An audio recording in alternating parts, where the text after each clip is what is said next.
She collapsed after husband did the unthinkable, but her 3-year-old twins dialed a random number. Look at you, fumbling through another day like a ghost in your own home. Sarah Thompson had heard those words so many times from her husband, Victor Hale, that they blended into the hum of the refrigerator or the distant traffic outside their upscale suburban estate, a place where manicured lawns stretched like green carpets under the watchful gaze of towering oaks, and where every neighbor seemed to envy the polished perfection that radiated from their colonial-style home with its ivy-clinging brick walls and wraparound porch adorned with hanging flower baskets that swayed gently in the breeze.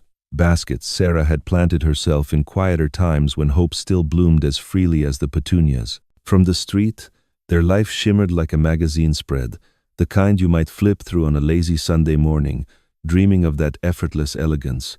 A sprawling house with floor-to-ceiling windows that caught the golden hues of sunset, a driveway lined with 2 gleaming sedans, a sleek black Audi for Victor's commutes to the hospital, and a soft blue SUV for Sarah's errands to the twins' preschool and the local farmer's market where she'd pick up fresh herbs and artisanal cheeses to elevate their family dinners into something almost celebratory. Victor, the rising star surgeon at the city's premier medical center, was the envy of everyone who crossed his path.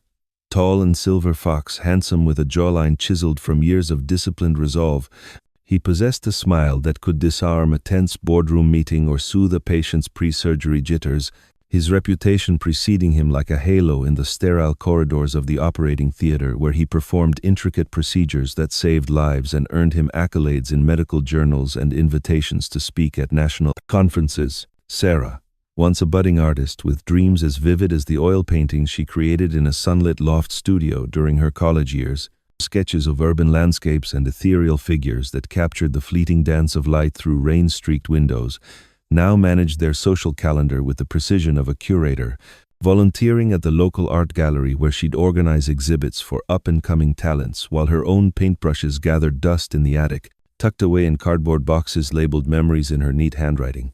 Boxes she hadn't opened in months because opening them meant confronting the dreams Victor had gently, then firmly, nudged aside for the sake of their shared future. It started small, years ago, in the hazy glow of newlywed bliss when the twins were just a possibility whispered over candlelit dinners at cozy Italian bistros downtown, where Victor would trace her fingers across the checkered tablecloth and murmur about building an empire together, his voice warm with ambition that made her heart swell with shared possibility.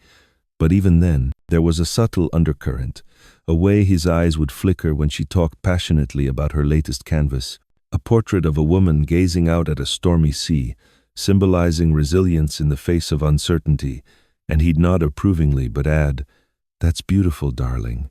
But think of the stability we could offer our children with my career taking off. Your art can wait, can't it?"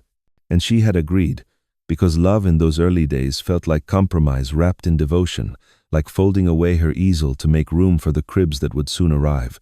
And so she did, trading late-night inspirations for early morning feedings and playdates at the park where Lily and Lucas would chase bubbles under the spring sun, their laughter a melody that drowned out the quiet ache of deferred passions. Over time, though, the comments sharpened like a scalpel's edge honed for precision, no longer veiled in affection but laced with the cold steel of expectation.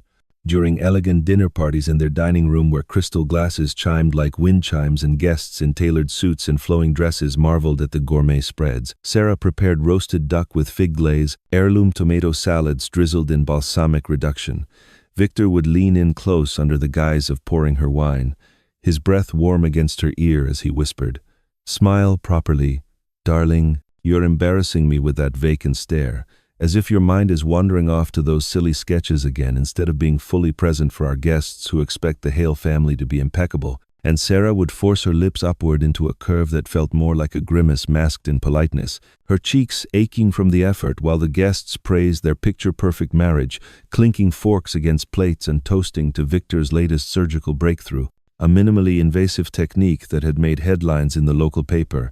Oblivious to the way Sarah's hand trembled slightly as she passed the bread basket, her thoughts drifting to the half-finished landscape on her old drawing pad hidden in the nightstand drawer. Lily and Lucas, the 3-year-old twins with their mother's curly auburn hair that caught the light like autumn leaves and their father's piercing blue eyes that sparkled with unfiltered curiosity, would giggle at the table from their high chairs, smearing pureed peas across their bibs and reaching chubby fists toward the candle flames, oblivious to the tension coiling beneath the surface like a spring wound too tight, their innocence a fragile shield against the shadows that lengthened with each passing month. One crisp autumn evening, as the leaves outside turned to fiery reds and golds that danced in the wind like confetti from a forgotten celebration, the facade fractured irreparably, the air in the house thick with the scent of simmering tomato sauce and garlic from the lasagna Sarah had layered with care that afternoon, hoping a comforting meal might soften the edges of Victor's exhaustion after a grueling 16-hour shift where he'd lost a patient on the table,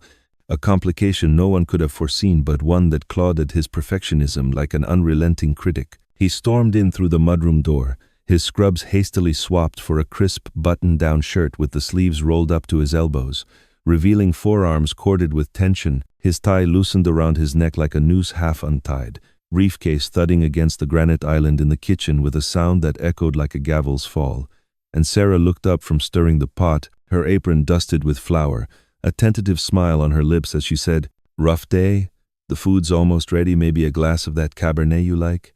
But his eyes, shadowed under furrowed brows, narrowed at her words, the familiar storm brewing behind them like thunderheads gathering on the horizon, and he snapped, "You wouldn't understand. Sarah, it's high-stakes work, miracles under pressure, not your little doodles that no one even buys."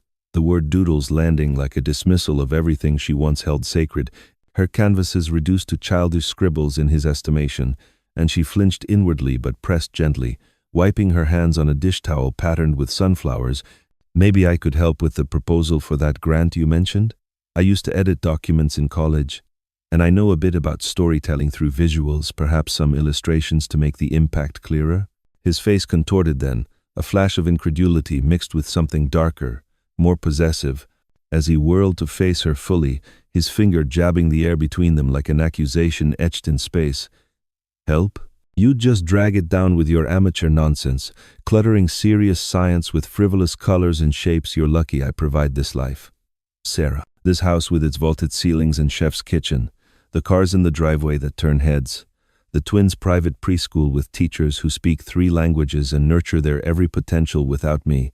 You'd be scraping by in some rundown studio apartment downtown, paint-splattered floors and leaky ceilings, alone with your so-called art that barely pays for ramen, raising those kids on welfare checks while I build legacies in the operating room." The words landed like successive waves crashing against her resolve, each one eroding a little more of the woman she'd been before. Vows and vows unspoken had reshaped her into this quieter version of herself, but Sarah held her ground for the children's sake, her voice steady despite the knot forming in her throat, glancing toward the breakfast nook where Lily perched on her booster seat, kicking her legs idly while clutching a sippy cup of milk, and Lucas beside her, stacking colorful wooden blocks into a wobbly tower that threatened to topple with every enthusiastic pat. "Victor, that's not fair. I gave up my career for us, for this family, because I believed in the life we were building together. But it feels like my contributions are invisible, like I'm just background." Lily looked up then, her wide blue eyes reflecting the overhead light like tiny pools, her fork hovering midair over a pile of peas that had escaped her plate. And in her small, piping voice she asked, "Daddy, why yelling? We eat nice." The innocence in her question pierced the room like a beam of unintended light, but Victor whirled on her with a sharpness that made Sarah's breath catch, his face contorting into a mask of frustration he couldn't quite contain. "Because Mommy thinks she knows better than everyone.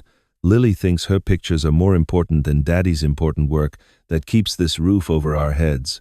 The room seemed to spin for Sarah as he advanced a step, his presence filling the space like an encroaching shadow, the air between them charged with the electricity of unspoken resentments built over years of her concessions and his ascensions. And she backed away instinctively, her heart pounding a frantic rhythm against her ribs, the kitchen wall trapping her retreat as firmly as his expectations ever had. "Please, Victor, not now. The kids are right here. Let's just have dinner and talk later when we're calm," she whispered, her hand outstretched in a placating gesture. But his rage escalated, his voice rising like a crescendo in an opera of discord. "You think you're some tortured artist, Sarah, pouring your soul into canvases that gather dust. You're a housewife, plain and simple, a pretty accessory to my success. The arm candy at galas and the hostess who makes my colleagues feel welcome, and even at that, you're failing. Your smile's too forced, your conversation's too shallow because your head's always in the clouds with what-ifs and might-have-beens. Lucas whimpered then, a soft sound that tugged at Sarah's maternal core like a lifeline fraying under strain, his little body curling toward his sister as he clutched his stuffed bear tighter, its floppy ears drooping like wilted flowers. But Victor ignored the signal, his focus laser-sharp on her. I work miracles every day, piecing people back together while you waste away in this gilded cage. I've provided useless, utterly pathetic, a shadow dimming my light instead of reflecting it.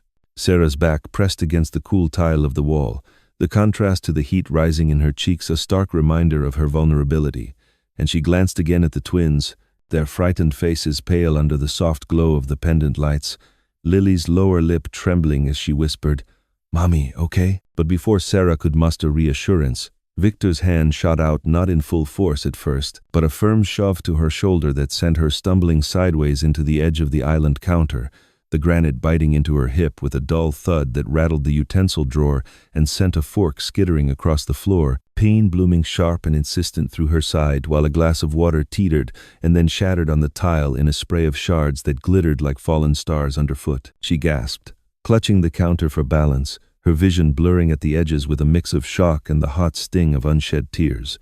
But it was his next words that truly shattered her. Slicing through the air, with the precision of his surgical tools, "You should just disappear from our lives. Sarah, vanish like one of your unfinished sketches. Save us all the disappointment of your constant underachievement, the way you leech off my success without contributing a single meaningful thing." He grabbed her wrist then, his grip twisting just enough to elicit an involuntary cry from her lips. The pressure, a echo of control he'd exerted in subtler ways for so long deciding her wardrobe for events, vetoing her gallery submissions as not ready before releasing her with a final, disdainful push that sent her crumpling to the floor amid the debris, her head cracking against the island's lower cabinet with a sickening thud that echoed in her skull, blood trickling warm and sticky down her temple to pool in the collar of her blouse, the world tilting into a hazy swirl of colors and sounds as darkness edged in from the periphery, shock and exhaustion from years of emotional erosion pressing down like an invisible weight she could no longer bear. "Mommy?"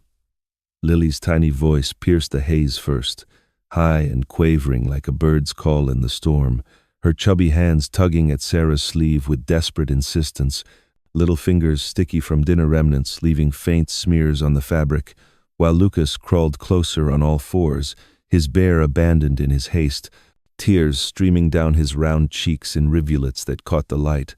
"Mommy hurt?" "Up, Mommy, up."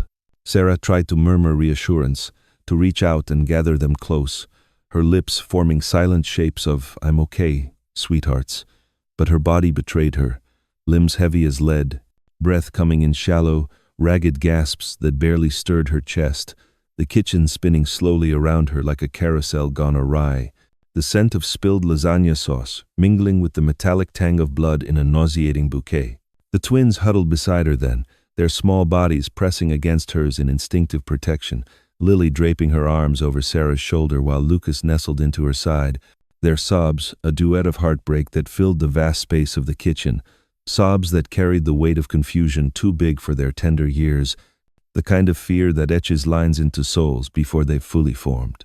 Lily, ever the bolder of the two with her mother's spark of determination flickering in her eyes even now, spotted Victor's phone on the counter where he'd abandoned it in his fury as he stormed out through the garage door, the engine of his BMW roaring to life like an angry beast fleeing the scene, and with trembling fingers she scrambled up, her knees slipping on the tile as she reached high, the device clattering down into her grasp, its screen lighting up with a soft glow that illuminated her tear-streaked face like a beacon in the dimming light. No passcode protected it. Victor's arrogance, his unshakable belief in the impregnability of his world, leaving it vulnerable to tiny hands driven by desperation. She swiped clumsily at the numbers, tears blurring her vision so that the digits danced like fireflies. 7, 4, 2, a random sequence born of panic rather than pattern, and pressed the green call icon with a thumb that shook as if from winter's chill. Across town, in the dimly lit newsroom of the city's independent daily, Where fluorescent bulbs hummed overhead and the air smelled of stale coffee and printer ink, Alex Rivera hunched over his laptop, his fingers flying across the keys as he chased a lead on hospital funding discrepancies. Stories of grants awarded to insiders while community clinics scraped by on crumbs. His freelance investigative work, a passion born from personal loss. His wife's untimely passing years earlier due to an overlooked diagnosis that no amount of headlines could rectify, fueling his relentless pursuit of truths buried under layers of bureaucracy and privilege. The late hour past 9, the bullpen emptying to echoes of chairs scraping and good nights murmured, found him alone save for the glow of his screen, his phone buzzing insistently on the cluttered desk amid stacks of notes and half-empty mugs. An unknown number flashing like an unwelcome intruder, and he almost ignored it, fingers itching to dismiss the vibration and dive back into his spreadsheet of suspicious transfers. But something intuition sharpened by years of following hunches, or perhaps the quiet loneliness of the empty office made him answer, pressing the device to his ear with a casual hello. A hiccuping sob erupted from the line, small and raw, slicing through the static like a child's plea in the night. Hugo? Mommy down. Hurt bad. No, wake up. The voice so fragile, so laced with terror that Alex's coffee mug froze midway to his lips, the dark liquid sloshing perilously close to the rim, his mind snapping from professional detachment to primal alert in an instant. Hey, little one. Slow down, take a deep breath with me, okay? In. Out. That's it. What's happening there? Tell me about Mommy, he coaxed, his tone shifting to the gentle cadence he'd learned from interviewing survivors of crises, keeping panic at bay with steady words. And then a second voice joined, muffled and quaking. Lucas's, perhaps. Daddy mad big. Yell loud. Mommy fall.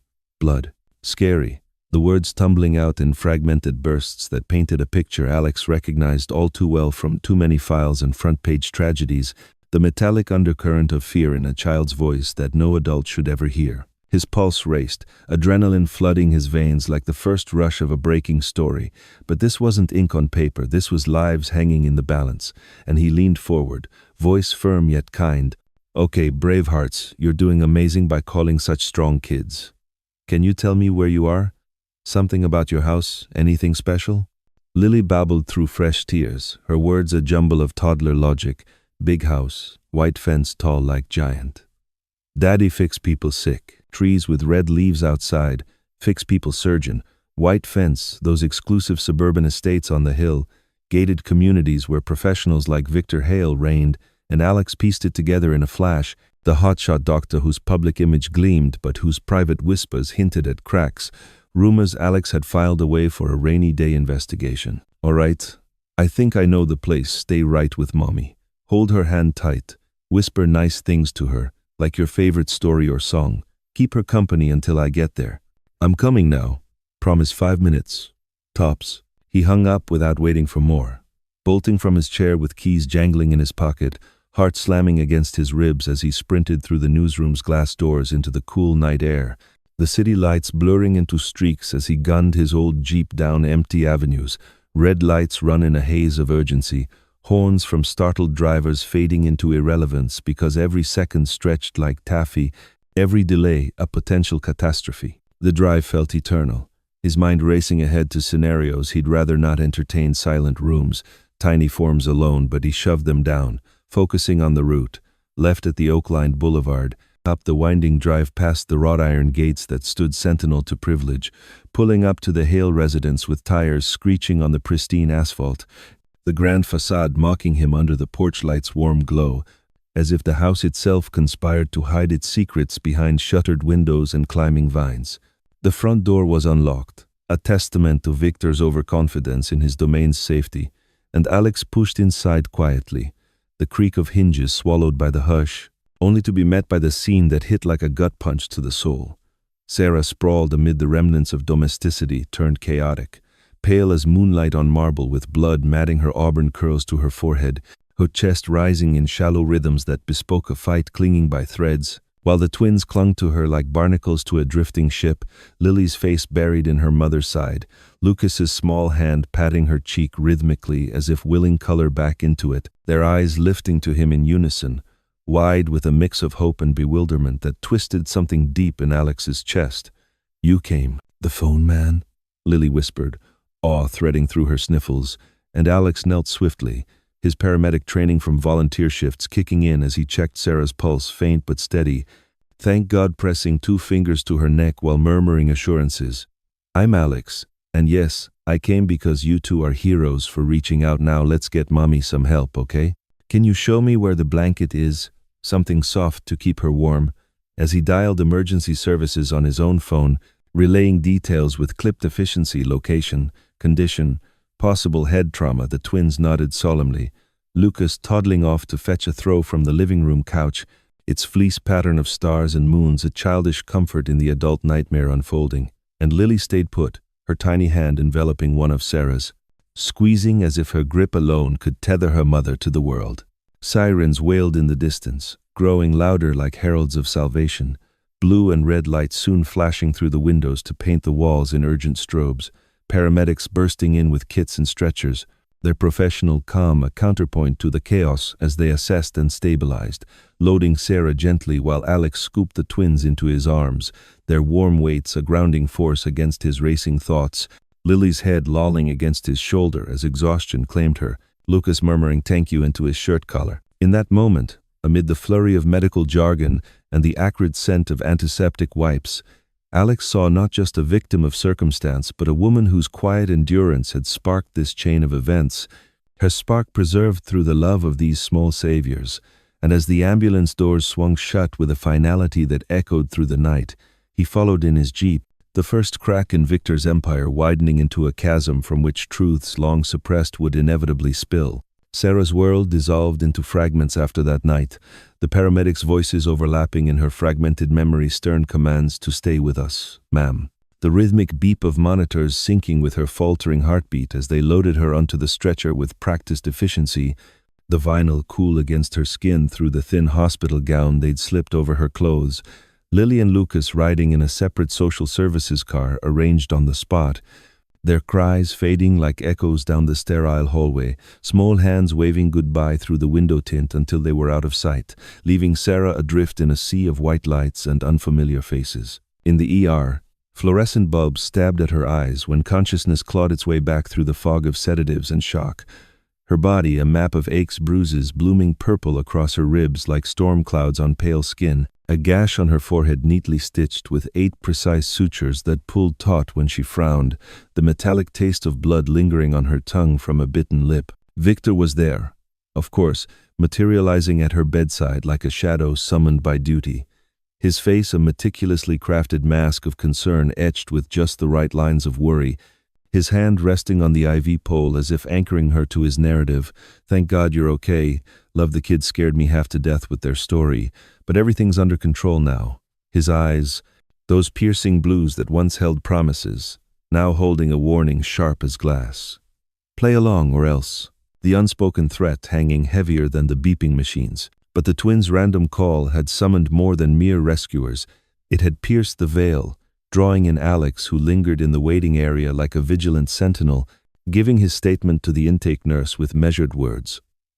Found her unresponsive, children hysterical, husband absent his presence, an unnerving ripple in Victor's carefully curated pond, prompting a curt dismissal from the doctor himself.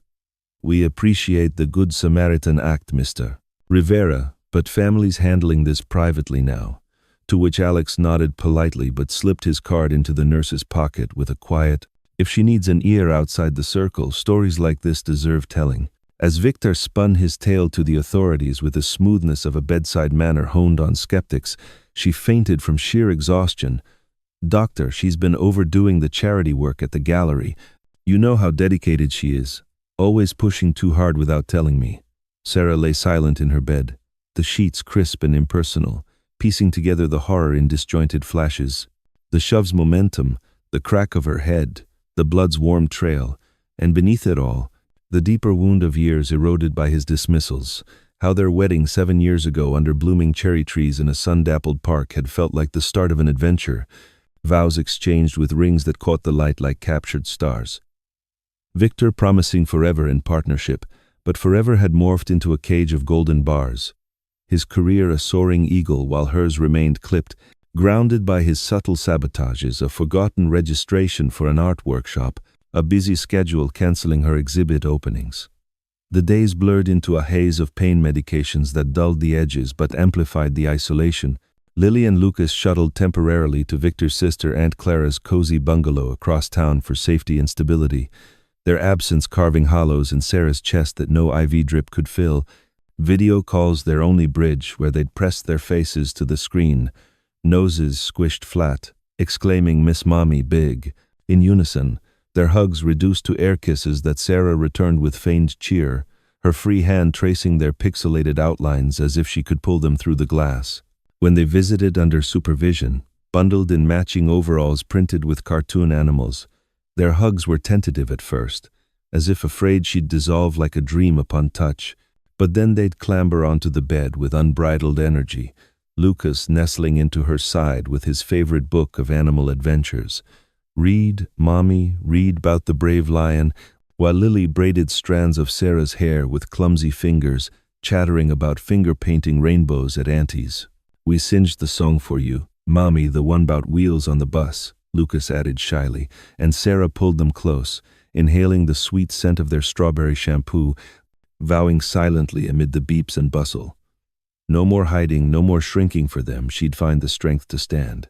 But Victor's control tightened like a tourniquet around the chaos, charming the doctors with anecdotes of her fragile constitution. "She's always been the sensitive type. Blooms in spring but wilts under stress. This proves she needs to step back. Let me handle things." And they nodded sympathetically, prescribing sedatives that wrapped her thoughts in cotton wool, blunting the sharp edges of memory while he fielded calls from concerned colleagues, his voice carrying through the curtain. "Yes, a scare, but she's resting. Appreciate the thoughts, truly." Sarah overheard fragments, bile rising like acid reflux, the injustice of her pain repackaged as her weakness, but in quiet moments when the ward hushed and nurses patted on soft soles, with Alex's occasional visits slipping in during shift changes with dog-eared books on resilience from the hospital gift shop, a thermos of strong coffee to cut the institutional blandness she felt, stirrings of rebellion, tiny embers in the ash of defeat. He'd perch on the vinyl chair, not prying but sharing in measured doses. "I lost my wife to a system that prioritized protocol over people. Truth was my way through the grief, exposing the gaps so others wouldn't fall," his eyes holding a depth of empathy born from scars. And Sarah would nod, the words resonating like a key turning in a long-rusted lock, opening doors to admissions she hadn't voiced aloud. "I thought love meant enduring the storms, being the calm he needed, but now it feels like I lost myself in the process." Alex listened without judgment, his presence a steady anchor in the rocking boat of recovery, and one evening, as rain pattered against the window pane like impatient fingers, a shadow slipped into her room unannounced. Elena Vasquez, a former studio assistant from Sarah's vibrant art days, now a night shift nurse with calloused hands and eyes that had seen too many quiet desperations in these halls, her scrubs whispering as she approached, glancing over her shoulder at the empty corridor before leaning close. "I saw your name on the trauma board this morning. Sarah, Victor's not right, the way he hovers, spinning stories like he's directing a play where you're the fragile lead." She pressed a small digital recorder into Sarah's palm, cool and compact like a secret talisman. Victor's own device swiped from his coat pocket during a distracted consult earlier that shift, its contents a trove of late-night confessions captured unwittingly, months of soliloquies laced with resentment. "You're holding me back from the Nobel track, Sarah. Your endless neediness bleeding my focus. If you just stepped aside, my research could soar without the drag." His voice tinny but unmistakable through the earbuds Elena helped her insert. Sarah's fingers trembled around the device, a lifeline thrown from the abyss. "Why risk this, Elena? He could ruin you." And the nurse's eyes softened with a shared history of silenced dreams. "Because I watched you fade over coffee catch-ups, your light dimming under his eclipse, and those kids, Lily with her fierce little drawings, Lucas with his quiet wisdom. They deserve a mother who shines, not one shadowed. Use it wisely. It's your voice now." Word of the unfortunate incident spread in hushed tones through the hospital's labyrinthine corridors, Victor positioning himself as the pillar of devotion amid adversity. colleagues sending bouquets of lilies and irises that filled the room with cloying perfume, cards inscribed with platitudes praising his resilience. Balancing the OR and home front, you're a true hero, Vic. Our thoughts with Sarah's recovery. Sarah overheard the nurse's station chatter as they wheeled her for scans. Poor guy, holding it together while she unravels stress, does that to the best of us. And the sting of misattribution burned deeper than any physical mark, her pain twisted into narrative fodder for his sainthood. But in the interstices, the pauses between vitals checks and meal trays, with the recorder's whispers replaying in stolen moments under the covers, Sarah felt a spark ignite, fanned by Alex's subtle encouragements, a forwarded article on artists reclaiming their space post-trauma, a shared laugh over the twins' latest crayon masterpieces snapped via text. The bruises on her body would fade to yellow echoes, but the ones etched into her spirit demanded a reckoning, a canvas repainted with bold strokes of truth. As discharge loomed on the horizon like a gate swinging open to uncertain freedoms, Victor outlined her recovery plan with the authority of a consultant. Strict home rest, no gallery duties, monitored communications to avoid overwhelm, his smile paternal as he adjusted her pillow. But Sarah had glimpsed the fracture lines radiating from that fateful evening, to the twins' innocent dial, a seismic shift that cracked the mirror of their life, revealing the distorted reflection beneath. And in that fractured glass, she saw not merely a victim adrift, but a survivor poised on the precipice, ready to step through and claim the narrative as her own. The woman who'd collapsed in a kitchen of shattered illusions, now gathering the shards to build something unbreakable. The ambulance ride had blurred into a tunnel of red lights and siren wails, Sarah's hand twitching toward phantom touches of her children, as orderlies secured the gurney, their gloved hands efficient yet kind, murmuring, "You're safe now, ma'am. Just breathe steady," while monitors chirped a mechanical lullaby. But safety felt illusory in the face of Victor's impending arrival, his text buzzing her phone even as wheels turned. "On my way, hold tight, love." The ER bay was a whirlwind of white coats and clipboard consultations, a doctor with wire-rimmed glasses peering over charts to declare concussion, contusions, possible rib strain, no internal bleeding, lucky break, prescribing rest and observation. But luck seemed a cruel joke when Victor swept in like a director reclaiming his set, enveloping her in a hug that pressed too close, his cologne, sandalwood, and authority overpowering the antiseptic air. "My brave girl, what a fright the kids are with Clara, safe as houses." His concern played flawlessly for the staff, earning nods of approval, but Sarah caught the flicker in his gaze, the calculation assessing damage to his image more than her well-being. Nights in the ward stretched long, sleep elusive amid the symphony of coughs and cartwheels, Sarah replaying the evening in loops, the shove's disorientation, the floor's unyielding welcome, and the twins' voices as anchors in the void, and beneath it, the tapestry of their marriage, unspooling honeymoon in Tuscany, with vineyard sunsets and whispered futures, a twins' birth in a birthing suite overlooking the city skyline, joy so pure it hurt. Then the slow creep of his ambitions eclipsing hers, art classes dropped for PTA meetings, dreams deferred for his deadlines. Elena's visits became highlights, masked as routine vitals, her whispers a conspiracy of solidarity. "He's schmoozing the chief, painting you as the worrier, but I heard the intake notes. It's not adding up." The recorder, hidden in her bedside drawer beneath tissues, became her midnight companion. Victor's voice, a villain's monologue exposing the rot. "She clings like ivy, choking the tree time to prune for growth." Dawn brought Alex again, this time with muffins from the corner bakery, blueberry bursts of normalcy. Fuel for the fight, heard you like them warm, and over bites, he shared more of his mosaic. "Journalism's my therapy, uncovering lies to honor what was lost. Yours could be the same, if you're ready." Sarah's resolve coalesced then, a quiet forge in the quiet hours, the twins' faces in her mind's eye, fueling the flame for Lily's unbridled curiosity, Lucas's gentle trust. She'd rise, not just survive. Discharge papers signed, wheelchair to the curb where Victor waited with the Audi idling. Sarah clutched the recorder like a grenade pinned, the drive home a silent negotiation of territories reclaimed, the house looming as both prison and pallet, ready for her to repaint its walls with truths long overdue. Discharge day arrived like a reluctant dawn creeping over the horizon, the hospital's sterile scent of diluted bleach and faint lavender air freshener clinging to Sarah's clothes like an unwelcome shadow as Victor wheeled her out through the automatic doors, his grip on the chair's handles firm and unyielding, almost proprietary in the way his knuckles whitened against the vinyl, while Lily and Lucas skipped ahead with unchecked exuberance, clutching oversized balloons from the gift shop that bobbed like colorful clouds on strings tied loosely around their wrists, the mylar surfaces crinkling with every bounce and eliciting giggles that cut through the morning chill. "Look, Mommy, mine's a dinosaur, roar," Lucas declared, puffing out his chest as if embodying the creature, his sneakers scuffing the polished linoleum in joyful abandon. "Home sweet home," Victor announced to the valet attendant with that broadcast-ready smile of his, the one that curved his lips just so for lingering staff members who might carry tales back to the hospital grapevine, his free hand resting lightly on Sarah's shoulder in a gesture that screamed concern to outsiders but felt like a subtle claim to her, and Sarah nodded mutely from her perch in the wheelchair, the canvas tote bag on her lap heavy with discharge papers, a bottle of pain relievers, and a small digital recorder hidden in its depths, like a concealed ember waiting for the right breath of wind. Elena's parting whisper from the night before echoing in her mind.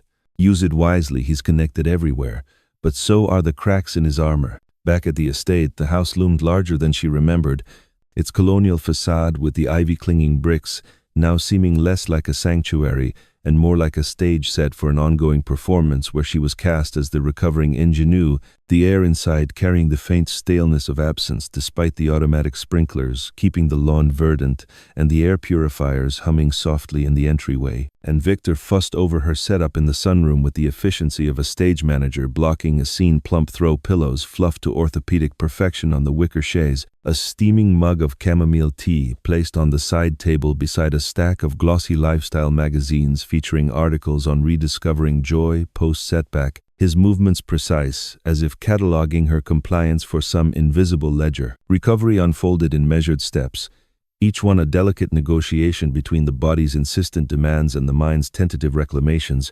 Mornings, beginning with virtual physical therapy sessions beamed in via laptop on the coffee table, Sarah's limbs protesting with dull throbs as she followed the instructor's cues to stretch on a rolled yoga mat patterned with serene mandalas, her breaths coming in deliberate inhales that filled her lungs with the sun-warmed air filtering through the sheer curtains. "See? You're getting stronger already, inch by inch," Victor would comment from his armchair across the room, his phone angled to capture snippets for his curated social media posts under hashtags like #FamilyFirst and #Resilience in Recovery, the likes and heart emojis rolling in from his professional network like digital applause that masked the undercurrent of surveillance in his gaze. But in the solitary interludes when he retreated to his home office for teleconferences with department heads, voices muffled through the oak door discussing grant extensions and peer reviews, Sarah would trace the fading contours of her scars with feather-light fingertips, the purple blooms on her ribs softening to yellowish whispers like autumn leaves reluctant to fall, each touch a quiet inventory of endurance, remembering not the impact's blur but the resilience that had carried her through the years, the way she'd once stayed up until midnight mixing pigments for a series on urban renewal, canvases alive with the grit and glow of city nights, or how she'd balanced freelance commissions with prenatal yoga classes, envisioning a nursery wall adorned with murals of whimsical forests where the twins could dream. The twins themselves became her daily anchors, their presence a whirlwind of unscripted vitality that scattered the fog of institutional pallor still lingering in her bones. Lily's finger-painting sessions transforming the sunroom floor into a gallery of abstract masterpieces, executed with washable tempera on butcher paper rolls unspooled across the rug, her small tongue poking out in concentration as she layered electric blues over fiery oranges to create swirling galaxies. "This one's for you, Mommy, it's our happy place with stars and rivers," she'd explain with the solemnity of a curator unveiling a masterpiece, while Lucas preferred the tactile rhythm of building block towers that rose precariously toward the ceiling beams, stacking wooden cubes in hues of primary boldness until the structure wobbled and toppled in a cascade of clatters, only to be rebuilt with renewed determination. "Mommy's castle now see the tower for Lily and the bridge for adventures," he'd declare, his laughter a cascade that invited Sarah to join, her hands rediscovering the joy of creation as she added archways with mismatched pieces, smudges of color transferring to her palms like badges of reclaimed playfulness, moments that wove threads of normalcy through the unraveling tapestry of her days, their unfiltered affection a balm that soothed the raw edges where doubt had frayed her confidence. Yet isolation crept in like morning mist through the garden doors, subtle and insidious, as Victor curtailed her access to the outside world under the banner of guarded rest, her smartphone handed over each evening with a paternal pat. For your own good, darling, no notifications buzzing you awake.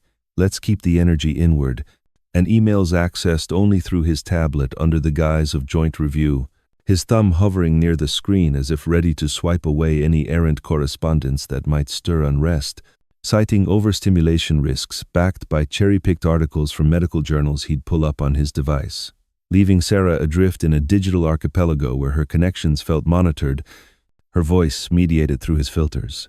Sarah complied outwardly, her smiles practiced and placid during his check-ins, but Elena's covert visits, disguised as friendly wellness checkups with a thermos of homemade bone broth and a conspiratorial wink, smuggled in fragments of the wider world like contraband hope, clipped news stories from her phone about women reclaiming narratives in creative fields, or whispered updates on hospital scuttlebutt. He's pushing that nervous episode story hard at work, charming the admins with tales of your overcommitment to the gallery, but not everyone's buying it. The younger residents exchange glances when he boasts. One overcast afternoon, as rain drummed a staccato rhythm on the conservatory roof, and the twins napped in synchronized slumber on the daybed, Elena lingered longer than usual, her scrubs exchanged for off-duty jeans and a soft sweater that made her look more like the collaborative spirit from their studio days, and over mugs of illicit espresso she'd brewed in the guest bath, she revealed the deeper fissures in Victor's foundation. It's not just the emotional toll. Sarah, his research ambitions? They're siphoning more than time. Your joint savings, the one bolstered by that inheritance from your mom, the nest egg she earmarked for your creative pursuits and the kids' horizons. He's rerouted chunks of it, over $60,000 last quarter alone, into his private lab setup, offshore transfers masked as charitable donations to a shell foundation he controls, all to fund those unvetted trials he's so obsessed with. Sarah's stomach knotted like a canvas stretched too taut, the revelation hitting with the quiet force of a brushstroke gone awry, that money, not mere digits, but a legacy woven from her mother's own deferred dreams, oils and charcoals traded for waitressing shifts to seed something enduring for her daughter, now pilfered in shadows, while Sarah mended in plain sight. The betrayal layering a financial scar atop the physical ones, eroding the ground she'd stood on with the subtlety of termites in oak beams. That revelation hung heavy as twilight deepened, Victor's snores rumbling from the master suite like distant thunder, oblivious to the storm it brewed, and Sarah slipped into his study under the cover of the house's creaking silences. The room, a sanctum of polished mahogany and leather-bound journals stacked like sentinels on shelves lined with awards from surgical symposiums, the air redolent of his aftershave and aged paper, her socked feet padding silently across the Persian rug as she powered up his desktop, passwords guessed from anniversaries and the twins' birthdays, unlocking folders that spilled secrets like overturned pallets, email chains to financial advisors laced with directives.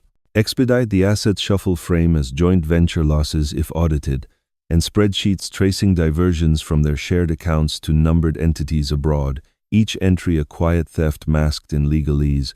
Victor's digital fingerprints all over the pilferage of her security, the inheritance that had once felt like an invisible safety net now revealed as threads he'd unraveled for his ascent. The recorder's confessions, played softly through wired earbuds, coiled like vines, amplified the archive. Tirades captured in the witching hours after marathon surgeries, his voice slurred with fatigue and fortified scotch. You're holding me back from the podiums I deserve, Sarah. Your endless domestic orbit bleeding my focus dry. If you just stepped aside gracefully, my research could soar without the constant drag of your what-if whims. Plans murmured to himself like soliloquies in an empty theater. Start fresh post-recovery, a clean slate with someone who amplifies rather than anchors, divorce papers drafted, assets tilted my way. She'll sign in gratitude for the support. Betrayal layered upon betrayal in those midnight hours. Not just the bruises that bloomed and faded, but the erosion of her autonomy, her future bartered away in boardroom whispers while she raised their children and kept the hearth's illusion alight.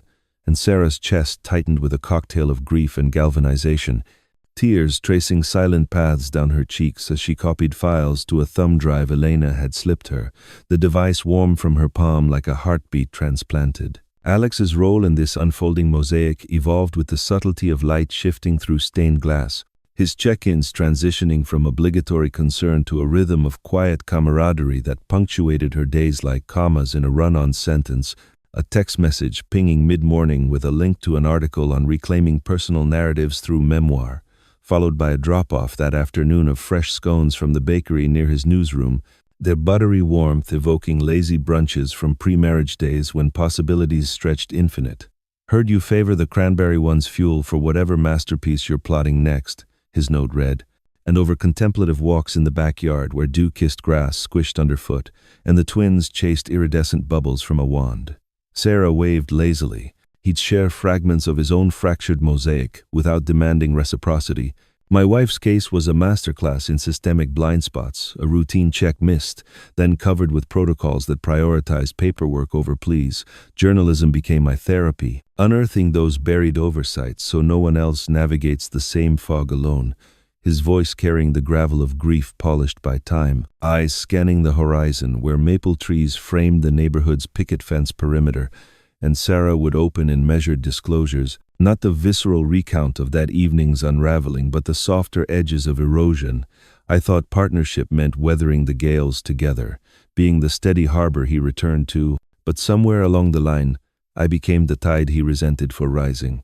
Her words, tentative as first sketches on fresh paper, met with Alex's nods that absorbed without judgment, his presence a scaffold for her emerging architecture of self. One golden evening as dusk painted the sky in strokes of lavender and rose, the air alive with the chirps of crickets tuning up for nocturne, Lily tugged at Alex's sleeve during one such promenade, her curls tousled by the breeze. "Uncle Alex, draw with mummy, please," her plea laced with the unassailable logic of childhood, and he hesitated only a beat, brow furrowing in that endearing way before kneeling to her level. "Well, if it's a team effort, count me in. What's the theme, Captain?" Then sketched a whimsical treehouse on a scrap of envelope from his pocket, branches twisting into slides and ladders with perches for picnics, Sarah adding verdant vines and hidden doorways with tentative strokes from a stubby pencil fished from her pocket, the collaboration flowing unhindered like a jam session where notes harmonized without rehearsal, creativity unjudged and unbound for the first time in seasons, Lucas clapping approval as the structure took shape. "Our fort monsters can't get in." And in that shared laughter echoing off the fence slats, Sarah felt a long dormant spring uncoil within. The act of making not solitary but communal, a quiet revolution against the isolation Victor's oversight imposed.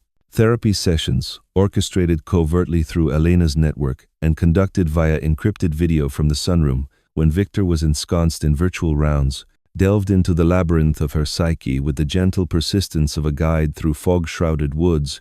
Sarah's counselor, Mira, a soft-spoken woman with silver-streaked hair and eyes like polished agates that reflected understanding without shattering fragility, unpacking the gaslighting's intricate weave. "His words aren't immutable truths, Sarah. They're projections, shields for his insecurities, weapons forged from fear of vulnerability. Your task is to discern the narrative he scripted and author your own, line by empowering line." Her voice, a steady current through the laptop's speakers. Homework assignments, blooming like assignments in a sketchbook. Daily journaling, not of wounds catalogued, but of wellsprings unearthed. Pages filled with visions unfurling a solo exhibit in a sunlit loft downtown where canvases chronicled rebirth, twins enrolled in after-school art ateliers, splashing clay and charcoal with abandon, a life unbound by another's blueprint where mornings began with her own palette rather than his schedule. Sarah immersed in the practice, her nightstand journal swelling with entries scrawled in the lamplight after tucking the children in, their nursery a haven of glow-in-the-dark stars on the ceiling charting constellations over their bunk beds, descriptions of futures painted in prose, a studio alive with the hum of possibility, easel by the window catching dawn's first light. Lily's mini brushes beside mine as we layer skies together, Lucas narrating epic tales from his perch on the stool. But Victor sensed the subtle alchemy, the shift from acquiescence to quiet autonomy. his accusations surfacing over candlelit dinners where steak sizzled on porcelain and wine swirled in stemware. "You're distant lately, Sarah. Adrift in your head, grateful. Aren't you for this second chance? I could have walked away from the mess you made. Left you to sort the fallout alone," his fork stabbing the meat with punctuating force. The twins freezing mid-bite with peas poised on tines, and their blue eyes darting between parents like wary deer sensing thunder, and Sarah deflected with a practiced smile. "Just soaking in the calm. Victor Therapy's helping me appreciate the little victories," her tone light as spun sugar. But inside, resolve hardened like varnish over fresh oil, a protective sheen against his barbs. A pivotal inflection arrived mid-recovery, during a twins' playdate orchestrated by Aunt Clara, who arrived with picnic baskets brimming with cheese puffs and fruit skewers.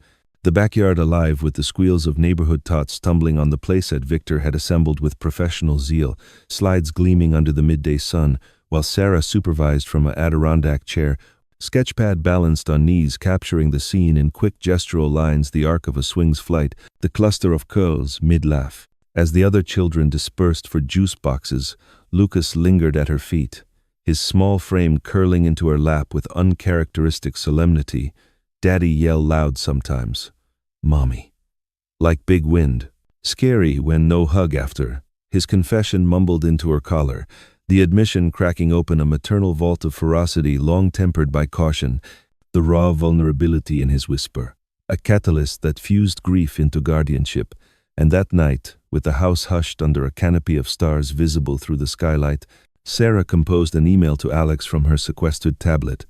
Attachments of scanned email chains and spreadsheet excerpts, the fraud's paper trail laid bare and typed. "Can you verify these shadows? Make sense of the numbers?" His reply arrived before dawn, like a lifeline cast across chasms. On it, digging discreetly, but promise. "Your safety's the headline here. Every step." Days later, as leaves began their slow surrender to autumn's palette outside the bay windows, Alex appeared at the door with a manila envelope under arm and a thermos of chai that steamed with cardamom promise, settling into the sunroom while Victor was away at a departmental luncheon, printout spread like a battle map on the ottoman, confirmed embezzlements traced through public records and insider tips, plus murmurs from hospital corridors about Victor's demanding demeanor with subordinates, veiled complaints filed away in HR footnotes. "This mosaic could topple his pedestal if pieced right," Alex murmured, voice low as a conspirator's oath. "But it's your brush. Sarah, how bold do you want the strokes?" The question hung like a challenge. Her fingers tracing a highlighted transfer line, 20 grand, vanished into ether, and she met his gaze with newfound steel. Bold enough to frame the truth, not obscure it for the kids, for the woman I remember being.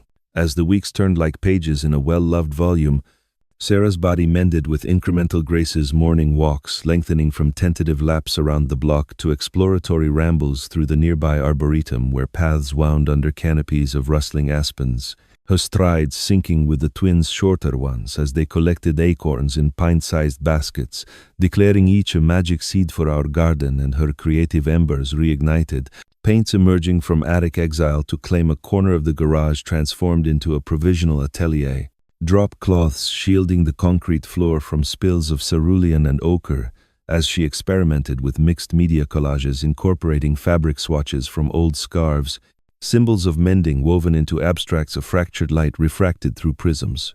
She even hosted a modest gathering for local moms from the preschool circuit, transforming the sunroom into an impromptu showcase with easels borrowed from the gallery. Victor conveniently absent at an out-of-town conference on regenerative medicine, the air buzzing with chatter over charcuterie boards and herbal infusions as attendees clustered around her pieces. "This one's electric, Sarah, the way the lines break and reform. It's like watching hope stitch itself back," one exclaimed. A graphic designer with tattooed wrists, and the validation washed over her like sunlight after eclipse, igniting a forgotten fire that warmed the hollows doubt had carved. Yet tendrils of tension persisted, Victor's scrutiny sharpening like a lens focused too close upon his return, the study door now secured with a biometric lock that beeped authoritatively at his thumbprint, his queries over breakfast veering into interrogative territory. That playdate seemed lively. Who was snapping all the photos? "We don't want rumors circulating," his tone casual as cream in coffee but edged with the undercurrent of control, and Elena's texts arrived with increasing urgency. gala speech looming his big human interest angle, positioning as the devoted caregiver. Watch your back, he's scripting you as the inspiration. Sarah pocketed the augmented recorder, now enriched with her own discreet captures, subtle audio snippets of his offhand dismissals during phone calls, logged timestamps aligning with the financial ghosts, and in the velvet hush of nights when the house settled into slumber, she'd replay them not for torment but for transcription, converting venom to evidence in a digital ledger of liberation. Whispers that had once echoed hollow in the hospital ward now resonated as roars in her interior landscape, a symphony building toward crescendo. Recovery no longer a passive intermission but an active reconstruction, brick by resilient brick laid with intention, the woman who'd awakened to lies now awakening to her agency, her murmurs evolving into declarations that would soon reverberate beyond these walls, charting a course where vulnerability yielded to velocity, and the quiet forging of self became the loudest act of defiance. The initial days post-discharge blurred into a rhythm of cautious recalibration, Sarah navigating the house's familiar contours with the wariness of a cartographer redrawing maps after an earthquake. The sunroom, her initial outpost where sunlight slanted through blinds to gild the edges of potted ferns she'd rescued from wilting neglect, their fronds unfurling like tentative olive branches, and Victor's care manifested in scheduled deliveries, gourmet meal kits from upscale services, promising nourishing recovery bowls with quinoa and kale that arrived in insulated crates, their labels touting wellness mantras that rang hollow against the underbelly of his oversight. Bonding deepened through unstructured rituals, like the twins' treasure hunts where clues scrawled on index cards led from the pantry's hidden cookie jar to the laundry room's sock drawer stuffed with surprise notes. X marks the giggle spot, culminating in backyard picnics under the old apple tree, heavy with fruit that thudded softly to the grass. The trio sprawled on a checkered blanket sharing wedges of cheddar and apple slices carved into funny faces. Lily's peals of laughter as juice dribbled down her chin mingling with Lucas's earnest explanations of why apples fall up sometimes, his 3-year-old physics a poetry of wonder that coaxed smiles from Sarah's depths, moments that stitched normalcy's fabric anew, thread by luminous thread. Therapy with Mira evolved into a sanctuary of excavation, sessions unfolding in the golden hour when afternoon light transformed the laptop screen into a portal of possibility, Mira's prompts guiding Sarah through visualizations of alternate timelines. Close your eyes. What does a morning look like where your palette dictates the day's palette, yielding epiphanies scribbled in margins? The liberation of a lease on a waterside studio, walls echoing with the twins' chatter amid the splash of brushes in jars, collaborations with Alex perhaps on illustrated exposés blending art and advocacy, futures where contribution wasn't concession but confluence. Victor's facade held firm in public vignettes, his Instagram stories capturing family strolls with filters softening the edges, but private fissures widened arguments veiled as discussions over her restlessness, his hand gesturing expansively as if dissecting a symptom. You're healing, but pushing boundaries too soon risks setback. Let me steer, darling. I've got the expertise. Sarah's retorts grew layered, laced with the recorder's arsenal. Steering implies direction, Victor. Perhaps it's time I chart my own course. Her words a soft probe that left him pausing, fork midway to mouth, before resuming with a chuckle that didn't reach his eyes. Elena's alliance fortified these skirmishes, her drop-ins now laced with tactical intel colleagues murmuring about audit whispers. Your files could tip the scales and shared recipes for empowerment elixirs. Herbal teas blended with affirmations slipped into tins. Sip and affirm, I am the architect. As autumn deepened, leaves carpeting paths in crimson carpets, Sarah's walks ventured farther, the arboretum's labyrinth of trails a metaphor for her meandering path to clarity, pausing at benches etched with lovers' initials to journal under canopies where squirrels chattered like gossips, entries blooming into poems of emergence. From bruise to brushstroke, I paint the unseen roots delving deep where shadows once reigned. Alex's visits layered depth, their conversations meandering from financial forensics to philosophical forays. Truth's not a weapon, but a lantern. It illuminates without scorching over porch swings where the twins dozed in laps, his stories of newsroom triumphs and heartaches a mirror reflecting her potential. You've got the eye for patterns others miss that's rarer than any scalpel's precision. The playdate pivot lingered as a lodestar. Lucas's confession revisited in therapy as a call to arms, Mira affirming, their trust is your compass, navigate by it unapologetically. And so Sarah did, Paints flowing freer in the garage haven. Canvases charting emotional cartography, swirls of indigo for isolation's tide. Golds threading victory's veins, shared tentatively with Elena over wine that loosened tongues to dreams deferred no more.